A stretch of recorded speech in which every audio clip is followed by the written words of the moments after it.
नमस्कार. मी डॉक्टर वैभवी वाळिंबे. सध्या मी MGM school of physiotherapy Chhatrapati Sambhajinagar इथे असोसिएट प्रोफेसर म्हणून कार्यरत आहे. सगळ्यात आधी क्षितिज फाउंडेशन आणि मिसेस निहल चौधरी यांचे मनापासून आभार. मला त्यांनी इथे बोलण्याची संधी दिली आणि अत्यंत महत्त्वाच्या विषयावर बोलण्याची संधी दिली. आजचा आपला विषय आहे महिलांमधील कंबरदुखी, गैरसमज आणि तथ्य. आज मी जे बोलणार आहे त्यातला जो सगळा कंटेंट आहे, म्हणजे जे मी तुम्हाला समजावून सांगणार आहे, तर हा content officially me world confederation for physical therapy या संस्थेच्या वेबसाईटवरून घेतलेला आहे. सो त्याला फार भक्कम शास्त्रीय आधार असलेला हा सगळा फॅक्ट्स मी तुम्हाला, हे सगळे तथ्य मी तुम्हाला सांगणार आहे. या सगळे तथ्य हे संशोधनावर आणि शास्त्रीय आधारावर बेतलेले आहेत, त्यामुळे ते मी तुम्हाला सांगणार आहे. इथे मला हे सांगायला आवडेल की कंबरदुखी हे साधारणपणे जगभरात 619 दशलक्ष लोकांना हा त्रास आहे. सोप्या भाषेत सांगायचं तर प्रत्येक 13 पैकी एका व्यक्तीला कंबरदुखीचा त्रास आहे. आणि असा एक अनुमान लावलेला आहे की साधारणपणे 2050पर्यंत ह्या 619वरून हे प्रमाण 843 दशलक्ष इतकं होण्याची शक्यता वर्तवलेली आहे. आणि सध्या एक क्रमांकावर सामाजिक समस्या आणि आर्थिक समस्या, जागतिक सामाजिक आणि आर्थिक समस्या म्हणून कंबरदुखीकडे बघितलं जात आहे. आज मी जे बोलणार आहे, आता आपण आजच्या माझ्या मूळ विषयाकडे येऊया की कंबरदुखीबद्दल असणारे गैरसमज आणि तथ्य. सगळ्यात पहिला गैरसमज लोकांमध्ये हा आहे की माझी कंबर दुखते आहे म्हणजे माझ्या कमरेत मोठा काहीतरी बिघाड झाला आहे किंवा अत्यंत गंभीर स्वरूपाचं असं काहीतरी हे आहे. तर मला इथे सांगायला आवडेल की काही वेळा काही प्रकारची कंबरदुखी ही तेवढी गंभीर असू शकते किंवा भीतीदायक असू शकते, पण ह्याचा अर्थ असा नाही की प्रत्येक वेळा ही कंबरदुखी तेवढीच गंभीर स्वरूपाची होऊ शकते किंवा त्यासोबत अत्यंत काहीतरी मोठा तुमच्या कमरेत बिघाड झालेला आहे असं असू शकतं, असं नाही आहे. सो प्रत्येकच वेळा जेव्हा तुमची कंबर दुखते तेव्हा माझ्या डिस्कला इजा झालेली आहे किंवा माझ्या डिस्कमध्ये बिघाड आहे असं आपल्याला वाटणं हे ह्यामध्ये तथ्य नाही आहे. आणि मला हे माहिती आहे की डिस्क किंवा स्लीप डिस्क हा शब्द अतिशय सगळीकडे प्रचलित झालेला आहे, पण त्यामध्ये शास्त्रीय दृष्टिकोनातून डिस्क ही स्लिप कधीच, म्हणजे डिस्क ही घसरत कधीच नसते. सो ते इथे मला एक सांगायला आवडेल. दुसरं एक गैरसमज असा आहे की मला एक्सरे किंवा MRI करून घेतल्याशिवाय माझ्या कमरेमध्ये काय बिघाड झालेला आहे हे कळू शकत नाही. तर इथे मी हे सांगेन की जसं मी आधी पहिल्या स्लाइड्समध्ये पण मी हे सांगितलंय की एकतर हा निर्णय तुमच्या डॉक्टरांना घेऊ द्या. मग ते तुमचे ऑर्थोपेडिक डॉक्टर असतील किंवा तुमचे फिजिओथेरपी डॉक्टर असतील, तर हा निर्णय तुम्ही त्यांना घेऊ द्या की खरंच तुम्हाला स्कॅन्सची गरज आहे किंवा नाही. ही पहिली गोष्ट. दुसरी गोष्ट मला इथे ही सांगायला आवडेल की काही वेळा काही लोकांना ज्यांना कंबरदुखीचा अजिबात त्रास नाही आहे, ज्यांना कुठलीही वेदना नाही आहे, जर तुम्ही त्यांचा एक्सरे किंवा MRI केला आणि त्याचे जर आपण फाइंडिंग्स बघितले तर कदाचित त्यांच्या एक्सरे किंवा MRI मध्ये आपल्याला काही ॲबनॉर्मल गोष्टी आढळू शकतात, पण मग त्यांना तर काहीच वेदना नसते. सो असंही बऱ्याच वेळा होतं. त्यामुळे प्रत्येक वेळा आपल्या एक्सरे किंवा MRI वर दिसणाऱ्या ज्या गोष्टी आहेत त्याचा तंतोतंत संबंध आपल्या वेदनांशी जसाच्या तसा असेलच असं नाही. तिसरी महत्त्वाची गोष्ट किंवा तिसरा महत्त्वाचा गैरसमज असा आहे की मी जितकं काम करेन किंवा मी जितकं खाली वाकेन, एस्पेशली खाली वाकण्याच्या बाबतीत हा गैरसमज खूप आहे की मी जितकं खाली वाकेन किंवा मी वजन उचलेन तेवढी माझी पाठ किंवा तेवढे माझ्या कमरेला इजा होत जाणार आहे. तर असं नाही आहे. आपली तुमच्या कमरेचे जे मणके आहेत आणि जे स्नायू आहेत ते अतिशय स्ट्रॉंग आहेत आणि ते ह्या प्रकारच्या क्रिया करण्यासाठी बनलेले आहेत. त्यांची रचनाच तशी झालेली आहे की ह्या प्रकारच्या क्रिया ते अत्यंत सुलभरित्या करू शकतात. त्यामुळे आपल्या रोजच्या कामामुळे, आपलं रोजच्या वजन उचलण्यामुळे किंवा दैनंदिन हालचालींमुळे तुमच्या कमरेला इजा होण्याची शक्यता अतिशय कमी असते. ती काही केसेसमध्ये, ठराविक केसेसमध्ये असूही शकते, जिथे आम्ही रुग्णांना अगदी सांगतो की तुम्ही वाकू नका किंवा वजन उचलू नका. पण हे लक्षात घ्यायला हवं की हे त्या रुग्णापुरतं मर्यादित आहे. प्रत्येकच आम्ही जे इन्स्ट्रक्शन्स काही देतो हे सगळ्यांना लागू होऊ शकत नाहीत. त्यामुळे हा व्यक्तिनुरूप हा जो फरक आहे हे लक्षात घेणं खूप आवश्यक आहे. आणि आपल्या रोजच्या क्रिया, खाली वाकणं, वजन उचलणं किंवा आपले दैनंदिन आयुष्यातल्या बाकी क्रिया करणं, यामुळे आपल्या पाठीला फार काही गंभीर नुकसान होणार आहे अशातला भाग नाहीये. अजून एक पुढचा महत्वाचा गैरसमज असा आहे की मी जास्त स्ट्रॉंग म्हणजे जास्त वेदनाशामक औषधी जर घेतल्या तर मला बरं वाटणार आहे आणि माझ्या पाठीचं दुखणं किंवा कमरेचं दुखणं बरं होणार आहे. तर ह्यामध्ये हे प्लीज सगळ्यांनी हे इथे समजून घ्यायला हवं की वेदनाशामक औषधींचा हिलिंगमध्ये म्हणजे बरं करण्यामध्ये रोल नाहीये. ती वेदनाशामक औषधी आहे जी तुमचं दुखणं तात्पुरतं कमी करणार आहेत. सो तुम्हाला जेव्हा जेव्हा अगदी गरज वाटेल आणि जेव्हा तुमच्या डॉक्टरांनी तुम्हाला सांगितलेलं आहे की या वेळी इतकं इतकं दुखलं तर तुम्ही या वेदनाशामक औषधी घेऊ शकता, तेव्हा तुम्ही त्या निश्चितपणे घ्याव्यात. पण त्याच्यावर पूर्णपणे अवलंबित्व जे आहे ती गोष्ट चूक आहे.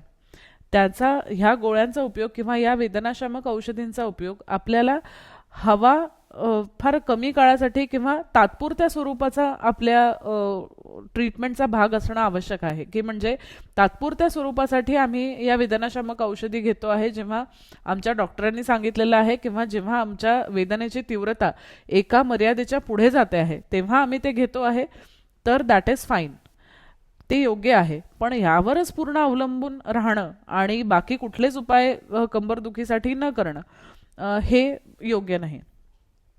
पुढचा गैरसमज असा असतो की मी बेडरेस्ट जेवढी घेईन किंवा मी जेवढा आराम करेन तेवढी माझी कंबरदुखी लवकर बरी होईल.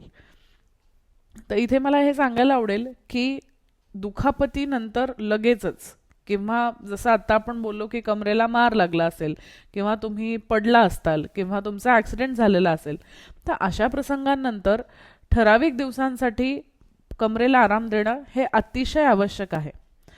पण ह्या दरम्यान सुद्धा आपल्याला अतिशय लाईट व्यायाम, जसं की लाईट पायाच्या हालचाली आहेत किंवा आपल्याला शक्य तेवढ्या हालचाली आपण करणं, ह्या काळात सुद्धा हे अतिशय आवश्यक आहे. आणि जे बाकी स्वरूपाची जी कंबरदुखी आहे जी अशा काही ट्रॉमॅटिक स्वरूपाची नाही आहे, तर त्यामध्ये शक्यतो बेडरेस्टची गरज नसते. आणि जरी अशा काही कंडिशन्समध्ये तुम्ही बेडरेस्ट घेत असताल तरी सुद्धा ज्या हालचाली शक्य आहेत, जे लाईट व्यायाम तुम्हाला किंवा हलके पायाचे किंवा कमरेचे सुद्धा जे व्यायाम करणं शक्य आहे ते आपण निश्चित केले पाहिजे. आणि हे सगळं आपल्याला जे करायचं आहे ते आपल्याला ऑर्थोपेडिक आणि फिजिओथेरपी डॉक्टर यांच्या सल्ल्यानेच करायचं आहे.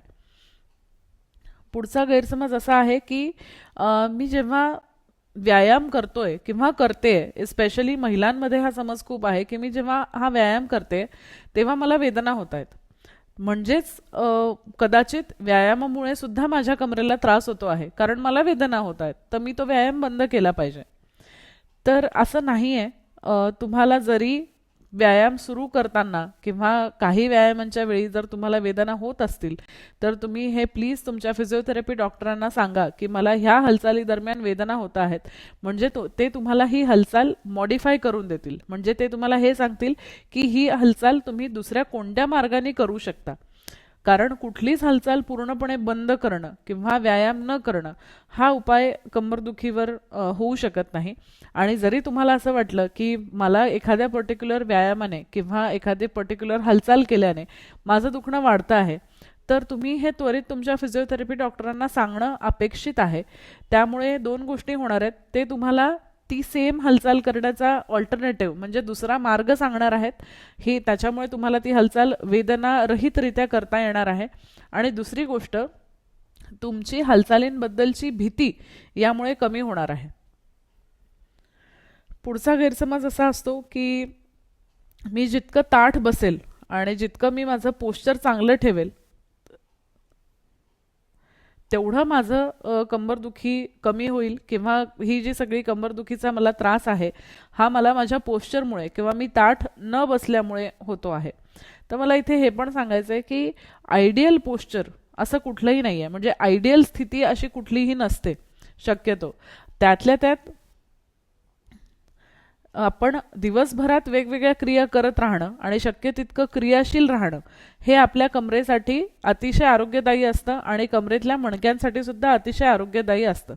त्याच्यामुळे तुम्हाला ज्या पोझिशनमध्ये कम्फर्टेबल वाटतं, ज्या स्थितीत तुम्हाला कम्फर्टेबल आणि आरामदायी वाटतं त्या स्थितीत तुम्ही बसू शकता. फक्त एका स्थितीत खूप जास्त काळ बसून राहणं ह्यामुळे कदाचित हे जास्त मला असं वाटतं नुकसान करणारं आहे. त्याच्यामुळे पूर्ण दिवसभरात वेगवेगळ्या हालचाली करणं आणि जास्तीत जास्त क्रियाशील राहणं हा यावरचा उपाय आहे.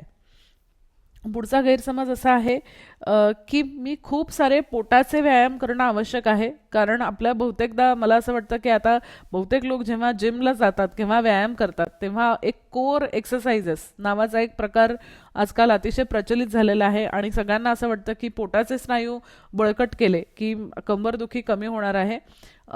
जे की हे मी पूर्णतः म्हणणार नाही की हे पूर्णतः खोटं आहे. हे एका अर्थाने किंवा पार्टली हे करेक्ट आहे. म्हणजे हे सत्य आहे पार्टली की पोटाचे स्नायू जर तुम्ही बळकटीकरण त्याचं केलं तर तुमच्या कमरेचा त्रास कमी होणार आहे. पण फक्त तोच व्यायाम करणं म्हणजे फक्त पोटाच्या स्नायूंचे व्यायाम करणं ही गोष्ट चूक आहे. पोटाच्या स्नायूंच्या व्यायामासोबत तुम्हाला थोडासा हृदयाचा व्यायाम करायचा आहे. म्हणजे तुम्हाला चालायचं आहे किंवा तुम्हाला सायकलिंग करायचं आहे. मग तुम्हाला तुमच्या पायाच्या स्नायूंचे बळकटीकरण करणारे व्यायाम करायचे आहेत. असं कॉम्बिनेशन आपल्याला अपेक्षित आहे. कंबरदुखीसाठी फक्त एक म्हणजे एक आणि पोटाच्या स्नायूंची शक्ती वाढवणारे व्यायाम आम्ही करू तर तसा त्याचा उपयोग होत नाही आणि ते योग्य नाही. पुढचा महत्त्वाचा गैरसमज असा आहे की आता माझं वय वाढतं आहे तर मला कंबरदुखीचा त्रास होणार आहे. साहजिक वाढत्या वयासोबत कंबरदुखीचा त्रास जास्त होतो हे मान्य. पण ह्याचा संबंध तुमच्या वाढणाऱ्या वयापेक्षाही वाढणाऱ्या वयासोबत कमी होत जाणाऱ्या स्नायूंच्या शक्तीशी जोडलेला आहे. कारण जसं आपलं वय वाढतंय तसं तसं आपल्या स्नायूंची शक्ती कमी होत जाते. त्यामुळे तुम्हाला हा कंबरदुखीचा त्रास जास्त जाणवतो आहे. त्यामुळे कंबरदुखीला फक्त वाढणाऱ्या वयासोबत न जोडता आपण स्नायूंच्या शक्तीचाही विचार किंवा स्नायूंच्या बळकटीकरणाचाही विचार यामध्ये करणं आवश्यक आहे.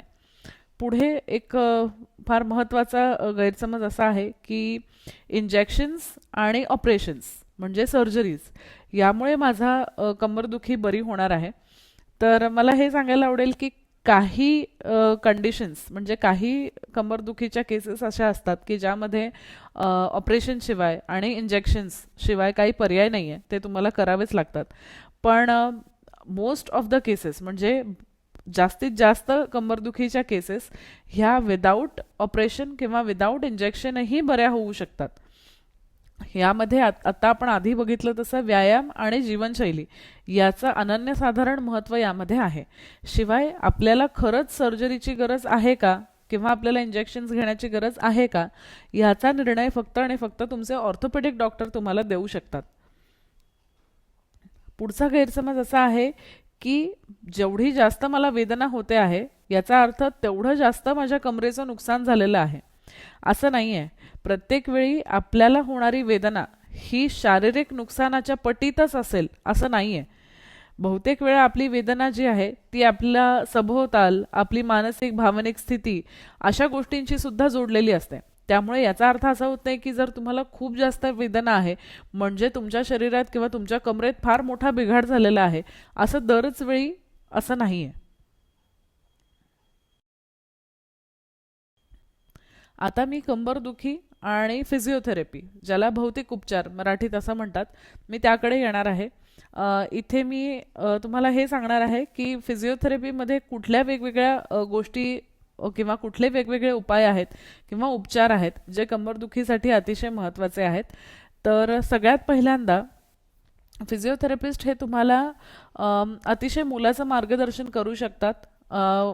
तुम्हाला हे सांगू शकतात की तुमच्या कंबरदुखीचं जसं मी आता तुम्हाला सांगितलं की ती कुठल्या स्वरूपाची आहे, ती गंभीर आहे की ती सौम्य स्वरूपाची कंबरदुखी आहे हे ते तुम्हाला सांगू शकतात. दुसरी गोष्ट ते तुम्हाला कोणते उपचार अवेलेबल आहेत, म्हणजे कोणते उपचार तुमच्या कंबरदुखीसाठी सगळ्यात उपयुक्त ठरतील हे ते तुम्हाला सांगू शकतात. शिवाय ते तुम्हाला तुमचं ओव्हरऑल आरोग्य म्हणजे एकंदरीतच आरोग्य सुधारण्यासाठी सुद्धा मदत करू शकतात. आता आपण विशिष्ट उपचार बघूया. सगळ्यात पहिल्यांदा आम्ही जे करतो ते आम्ही रुग्णाला पूर्णपणे कंबरदुखीची माहिती देतो की एका रुग्णाला होणारी कंबरदुखी ही किती गोष्टींमुळे होते आहे, जीवनशैलीतले आणि शारीरिक असे किती घटक त्यासाठी कारणीभूत आहेत आणि ह्यापैकी कोणते घटक हे बदल करता येण्याजोगे आहेत, ज्याला मॉडिफायबल म्हणतो, आणि कोणते घटक हे बदल न करता येण्याजोगे आहेत म्हणजे नॉन मॉडिफायबल आहेत, हे आम्ही रुग्णांना समजावून सांगतो. शिवाय आम्ही रुग्णांच्या मनस्थितीवर सुद्धा काम करतो. जसं मी आता आधी म्हणाले की कंबरदुखीच्या रुग्णांमध्ये वजन उचलण्याची किंवा खाली वाकण्याची हे दोन प्रकारच्या भीती अतिशय मोठ्या प्रमाणात बघायला मिळतात. लोक खाली वाकत नाहीत आणि लोक वजन उचलत नाहीत. तर आम्ही त्यांना हेही समजून सांगतो की कुठलीही हालचाल पूर्णपणे बंद करणं हे याच्यावरचा उपाय नाही. त्याऐवजी आम्ही त्यांना ती सेम हालचाल करण्याचे वेगवेगळे मार्ग सुचवतो, ज्याद्वारे त्यांना ती हालचालही कंटिन्यू करता येते आणि त्यांच्या कमरेलाही त्रास होत नाही. यापुढे जाऊन आम्ही हेही समजावून सांगतो की झोप, आहार आणि तुमचे विचार या तीन गोष्टी मी म्हणेन, झोप, आहार आणि विचार. सो तुमच्या शारीरिक स्थितीबरोबरच तुमच्या ह्या तीन गोष्टी ही कशा तुमच्या कंबरदुखीशी रिलेटेड आहेत आणि त्या कशा त्याच्यावर प्रभाव टाकतायत हे आम्ही त्यांना समजावून सांगतो. पुढे जाऊन सगळ्यात महत्त्वाचा आमचा जो भाग आहे तो व्यायामांचा भाग आहे की आम्ही रुग्णांना व्यायाम कसे करायला हवेत आणि कुठल्या प्रकारचे व्यायाम हे एखाद्या रुग्णाला सुटेबल असतील किंवा त्याच्यासाठी सगळ्यात जास्त उपयुक्त ठरतील याचा डिसिजन आम्ही घेत असतो. कारण व्यायामांमध्ये आपण जो व्यायाम एक व्यक्ती करते आहे तो दुसऱ्या कंबरदुखीच्या व्यक्तीला तसाच्या तसा लागू होईल असं होत नाही आणि असं नसतं. त्यामुळे हे व्यायाम प्रत्येक व्यक्तिगणिक वेगळे असतात. सो स्त्रियांमध्ये सुद्धा असं होत नाही की सगळ्या स्त्रियांना आम्ही सिमिलर व्यायाम दिले किंवा एकसारखे व्यायाम दिले कंबरदुखीचे, असं होत नाही. तर हे व्यक्तिगणिक बदलत जाणारे जे व्यायाम आहेत ते सुद्धा आम्ही त्यांना समजावून सांगतो आणि आमच्या मार्गदर्शनाखाली त्यांच्याकडून हे व्यायाम करवून घेतले जातात, जे अतिशय महत्त्वाचं आहे. ह्यासोबतच आम्ही रुग्णांना काही सेल्फ मॅनेजमेंट म्हणजे स्व उपचार शिकवतो. तर त्यामध्ये सगळ्यात पहिली गोष्ट ही येते की तुम्ही तुमच्या वेदनेच्या नियंत्रणात न राहता तुम्ही वेदनेला नियंत्रित करणं आवश्यक आहे, हा विचार त्यांच्यामध्ये आम्ही रुजवतो. दुसरी गोष्ट आहे की आम्ही त्यांना हा आत्मविश्वास आणून देतो की जर तुम्ही एखादी क्रिया योग्य पद्धतीने करता आहेत तर तुमच्या कमरेला त्याच्याने कोणतीही इजा होणार नाही आणि तुम्ही ती क्रिया अत्यंत आत्मविश्वासपूर्ण आणि सहजरित्या करू शकता. तिसरी गोष्ट आम्ही त्यांना ही समजावून सांगतो की काही व्यसनं आहेत, जसं की अल्कोहोलचं व्यसन आहे किंवा स्मोकिंग म्हणजे सिगारेट किंवा इतर टोबॅको म्हणजे तंबाखूजन्य पदार्थांची व्यसनं आहेत. तर ह्यापासून तुम्ही जितके जास्त दूर राहताल तितकी जास्त तुमची कंबरदुखी ही कमी होत जाणार आहे. सो ह्या गोष्टींचं सुद्धा मार्गदर्शन आम्ही त्यांना करतो. शिवाय फिजिकली ॲक्टिव्ह म्हणजे शारीरिकरित्या क्रियाशील राहण्याला किती महत्त्व आहे हे आम्ही त्यांना समजावून सांगतो, ज्या योगे ते त्यांच्या रोजच्या आयुष्यात जास्तीत जास्त क्रियाशील राहतील. शिवाय आम्ही त्यांना त्यांच्या कामाच्या ठिकाणी म्हणजे काही वेळा आमच्याकडे असेही रुग्ण येतात की ज्यांच्या कामाचं स्वरूपच असं आहे की त्यांना खूप वजन उचलावं लागणार आहे किंवा त्यांना खूप वेळ बसून काम करायचं आहे किंवा त्यांना सतत पुढे वाकून म्हणजे कमरेतून खाली वाकून करण्याचं काम आहे. तर अशा लोकांना सुद्धा आम्ही की तुम्ही तुमच्या कामाच्या स्वरूपात कसे बदल करू शकता म्हणजे तुमच्या कमरेवर येणारा भार कमी होईल हे आम्ही त्यांना समजावून सांगतो. सो ह्या सगळ्या गोष्टी सेल्फ मॅनेजमेंट म्हणजे वेदनेचं स्वनियंत्रण यामध्ये या गोष्टी आम्ही रुग्णांना समजावून सांगतो. आता मी पुढच्या भागाकडे वळते, ते म्हणजे की कंबरदुखी आणि व्यायाम. जसं मी आता आधी बोलताना बोलले की हा आमच्या उपचारांचा सगळ्यात महत्त्वाचा भाग आहे व्यायाम. आपण बघूया. तर सगळ्यात पहिल्यांदा रिसर्चनी म्हणजे जे संशोधन झालं त्यामध्ये हे दिसलं आहे की व्यायाम हे कंबरदुखीवरचा सर्वोत्तम उपाय योजना आहेत. सर्वोत्तम उपाययोजना ती ह्यासाठी आहे कारण व्यायामांमुळे मिळणारा जो परिणाम आहे तो दीर्घकाळ चालणारा आहे. जर आपण ह्याची तुलना केली वेदनाशामक औषधींशी किंवा इंजेक्शनशी किंवा इवन ऑपरेशनशी सुद्धा, तर व्यायाम हे या सगळ्या ह्याच्यामध्ये वरचढ ठरणार आहेत कारण ते तुम्हाला दीर्घकाळ आणि दीर्घ स्वरूपाचा बेनिफिट देणार आहेत किंवा फायदा देणार आहेत. तर आता आपण व्यायामांबद्दलचे काही फॅक्ट्स किंवा काही तथ्य बघूया. सगळ्यात पहिलं तथ्य आहे की व्यायामांमुळे तुमच्या कंबरदुखीला अतिशय फायदा होणार आहे. तुम्ही जितके क्रियाशील राहताल तितकी तुमची कंबरदुखी ही तुमच्या नियंत्रणात राहणार आहे. तुम्हाला तुमच्या रोजच्या ॲक्टिव्हिटीज करणं आणि रोजच्या क्रिया करणं हे अतिशय महत्त्वाचं आहे. त्या तुम्ही वेदना असताना देखील तुम्ही त्या मॉडिफायबल म्हणजे वेगवेगळ्या पद्धतीने करत राहणं हे अतिशय आवश्यक आहे. पुढचं एक तथ्य असं आहे, फॅक्ट असं आहे की बेड रेस्ट किंवा आराम याचा फारसा उपयोग तुम्हाला तुमच्या कंबरदुखीमध्ये होणार नाही आहे. जर तुम्ही याला कम्पेअर केलं, दोन रुग्ण जर आपण कम्पेअर केले की ज्यांनी फक्त आराम केलेला आहे आणि दुसरा रुग्ण असा आहे की ज्यांनी आराम, व्यायाम आणि क्रिया यांची सांगड घातलेली आहे, तर दुसरा जो रुग्ण आहे ज्यांनी व्यायाम, क्रिया आणि आराम यांची सांगड घातलेली आहे, तर त्याची कंबरदुखी निश्चितच जास्त नियंत्रणात राहणार आहे आणि त्याच्या जीवनाची गुणवत्ता ही जास्त असणार आहे. तिसरा एक पॉइंट मला इथे असं सांगायचं आहे की जसा व्यायामाचा भाग किंवा व्यायामाचा रोल हा कंबरदुखी बरी करण्यात आहे, तितकाच किंबहुना त्यापेक्षाही जास्त रोल व्यायामाचा ही कंबरदुखी होऊच नाहीये म्हणून आहे, ज्याला आपण प्रिव्हेन्शन असं म्हणतो. असं इंग्लिशमध्ये असं म्हणतात की prevention is better than cure, म्हणजे उपाय करण्यापेक्षा ते टाळणं किंवा प्रतिबंधात्मक उपाय करणं हे कधीही चांगलं असतं. तर व्यायामाचा खूप मोठा रोल हा कंबरदुखी होऊच नाहीये म्हणून सुद्धा आहे. जे लोक रेग्युलरली व्यायाम करतात त्यांच्यामध्ये कंबरदुखी होण्याचे चान्सेसही कमी असतात आणि त्यांच्यामध्ये जर कंबरदुखी झाली तर त्याची तीव्रता फार कमी स्वरूपाची असते आणि ती फार कमी काळासाठी टिकणारी कंबरदुखी असते. सो व्यायामाचा रोल हा प्रतिबंधात्मक सुद्धा त्याचा रोल आहे. पुढचा मुद्दा असा आहे की आत्मविश्वासपूर्ण हालचाली करणं हे अतिशय महत्त्वाचं आहे आणि वेदनेला न घाबरणं हेही तेवढंच महत्त्वाचं आहे. आम्ही एक टर्म वापरतो ज्याला फिअर ऑफ मुवमेंट म्हणजे हालचालींची भीती असं म्हणतात. यामध्ये असं बघायला मिळतं की काही कंबरदुखीचे रुग्ण हे 6-6 महिने खाली वाकलेले नाही आहेत किंवा त्यांनी 6-6 महिने झाले घरातलं कुठलंच वजन उचललेलं नाही आहे. हे युजली यामुळे होतं की त्यांच्या मनात अननेसेसरी म्हणजे अनावश्यक भीती घातल्या जाते कंबरदुखीबद्दल. जसं मी आधी बोलले की एक टर्म फार प्रचलित झालेली आहे की डिस्क स्लिप होईल असं म्हटलं जातं, खाली वाकू नका तुमची डिस्क स्लिप होईल. तर ह्यामध्ये काहीही तथ्य नाही आहे. तुम्ही प्रत्येक क्रिया, प्रत्येक हालचाल ही मॉडिफायबल म्हणजे त्याच्यामध्ये योग्य ते बदल करून 100% करू शकता आणि हे काम तुमच्या फिजिओथेरपिस्टचं आहे.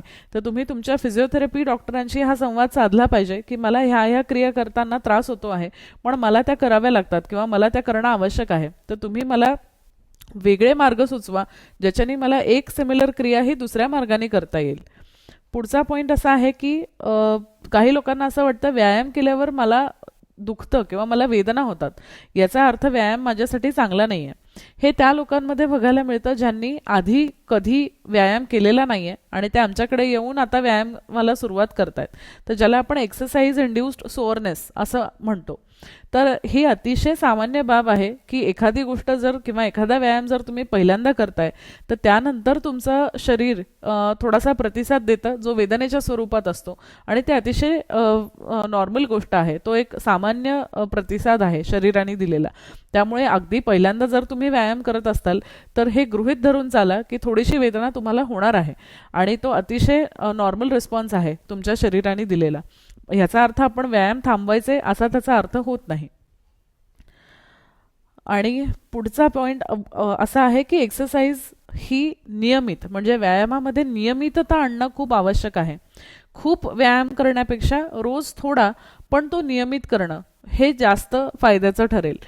एखाद्याच दिवशी आपण खूप जास्त व्यायाम केला आणि पुढचे आपण बरेच दिवस काही केलं नाही तर ही अनियमितता आपल्याला नको आहे. व्यायाम कदाचित तुम्ही थोडाच करा पण तो नियमित करणं खूप आवश्यक आहे. आणि तुमच्या व्यायामाचं प्रमाण म्हणजे क्वांटिटी महत्त्वाचं नाही आहे, तुम्ही तो किती चांगल्या पद्धतीने करताय आणि त्याच्यामध्ये किती नियमितता ठेवताय हे जास्त महत्त्वाचं आहे. तर एक साधारण गाईडलाईन अशी आहे की 30 मिनिट जरी तुम्ही रोज व्यायाम केला नियमितपणे तर तो तुमच्या कंबरदुखीसाठी अतिशय उपयुक्त. पुढचा मुद्दा असा आहे की आत्मविश्वासपूर्ण हालचाली करणं हे अतिशय महत्त्वाचं आहे आणि वेदनेला न घाबरणं हेही तेवढंच महत्त्वाचं आहे. आमच्याकडे आम्ही एक टर्म वापरतो ज्याला फिअर ऑफ मुवमेंट म्हणजे हालचालींची भीती. पुढचा मुद्दा असा आहे की व्यायामामुळे फक्त तुमची कंबरदुखी बरी होणार आहे असं नाही, तुम्हाला कंबरदुखीवरील नियंत्रणासोबतच इतरही अनेक फायदे व्यायामामुळे मिळणार आहेत. उदाहरणार्थ तुमच्या हृदयाची कार्यक्षमता वाढणार आहे, तुमच्या फुफ्फुसांची कार्यक्षमता वाढणार आहे, तुमच्या स्नायूंचं बळकटीकरण होणार आहे, तुमचा तोल सांभाळण्याची क्षमता आणि तुमची चपळता वाढणार आहे. ह्यालाच लागून पुढचा मुद्दा असा आहे की फक्त पोटाचे म्हणजे फक्त कोर व्यायाम न करता आपल्याला आपल्या व्यायामामध्ये वैविध्य आणायचं आहे. तर हे वैविध्य आणण्याचं काम तुमचे फिजिओथेरपिस्ट लीलया करू शकतात आणि हे शास्त्रीय दृष्टिकोनातून होणं खूप आवश्यक आहे. त्यामुळे स्वतःचे व्यायाम ठरवणं आणि ते करणं यापेक्षा तुम्ही जर फिजिओथेरपी डॉक्टरांशी संपर्क साधला तर ते तुम्हाला ह्या वैविध्यपूर्ण व्यायामांचं एक रुटीन आखून देतील आणि तुम्ही तर ते जर फॉलो केलं तर तुमचा यामध्ये अतिशय फायदा होणार आहे. जसं मी म्हटलं तसं की आम्ही तुम्हाला काही वेळा चालायला सांगू, काही वेळा सायकल चालवायला सांगू, काही वेळा तुमच्या पायांच्या स्नायूंचे बळकटीकरण करणारे व्यायाम सांगू, काही वेळा आम्ही तुम्हाला तुमचा तोल सांभाळायला लावणारे किंवा चपळता वाढवणारे व्यायाम सांगू. तर तुमच्या कंबरदुखीवरचं जे नियंत्रण असेल किंवा कंबरदुखीवर पासून मिळणारा जो आराम असेल तो या सगळ्या व्यायामांच्या एकत्रित उपायाने होणार आहे. कुठलाच एक व्यायाम तुम्हाला पूर्ण कंबरदुखीपासून सुटका देणार नाहीये. आणि सगळ्यात शेवटचा पण खूप महत्त्वाचा पॉईंट मला इथे सगळ्यांना सांगायचा आहे की व्यायामाला शिक्षा म्हणून करू नका. व्यायाम ही एन्जॉयमेंट असला पाहिजे. तुम्हाला सगळ्यात जास्त आवडणारा जी क्रिया असेल ती तुम्ही व्यायाम म्हणून करा. कुणाला चालायला आवडत असेल, कुणाला स्विमिंग आवडत असेल म्हणजे पोहायला आवडत असेल, कुणाला सायकल चालवायला आवडत असेल तर त्यांनी तुम्ही सुरुवात करू शकता. तुमच्या फिजिओथेरपी डॉक्टरांना सांगा, ते तुम्हाला तुमच्या आवडीनुसार आणि तुमच्या गरजेनुसार दोन्ही, इथे मी गोष्टी म्हणेन की तुमच्या आवडीनुसारही आणि तुमच्या गरजेनुसारही तुम्हाला तुमच्या व्यायामांचं रुटीन ठरवून देतील, ज्या योगे तुम्हाला अतिशय आनंदाने तुमचे व्यायाम करता येतील आणि कंबरदुखीवर पूर्णपणे नियंत्रण मिळवता येईल. कंबरदुखीच्या वेदना पूर्णपणे तुमच्या जातील आणि तुम्ही एक अर्थपूर्ण आयुष्य आणि आनंदी आयुष्य जगू शकताल. तर इथे मी थांबते आहे. अशी आशा करते की आजचं हे जे मी तुमच्याशी संवाद साधलाय तो तुम्हाला आवडला असेल आणि तुम्ही तुमच्या आयुष्यात तसे बदल करताल. परत एकदा क्षितिज फाउंडेशनचे आभार मानते मला ही संधी दिल्याबद्दल. Thank you so much. थँक्यू.